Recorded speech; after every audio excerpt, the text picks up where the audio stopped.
আসসালামু আলাইকুম সবাইকে। আমরা এখন এই মুহূর্তে আছি যমুনা টিভির বাংলাদেশ স্যাটেলাইটভুক্ত টেলিভিশন যমুনা টিভির অফিসে। আসছিলাম যমুনা ফিউচার পার্ক, সেখান থেকে অফিসের আমরা একটু ঘুরে ফিরে দেখছি। এখন এই মুহূর্তে আমার বন্ধুর কাছ থেকে কিছু শুনবো, বন্ধুর কিছু বক্তব্য আপনারা উপভোগ করবেন।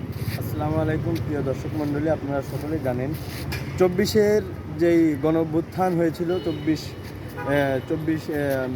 চব্বিশ সালে জুলাই আগস্টে যে ছাত্রদের যে আন্দোলনটি হয়েছিল, এই বীরত্বগাথা ইতিহাসে সবচেয়ে সাহসী ভূমিকা যেই গণমাধ্যমটি রেখেছিল সেটি হলো যমুনা টিভি।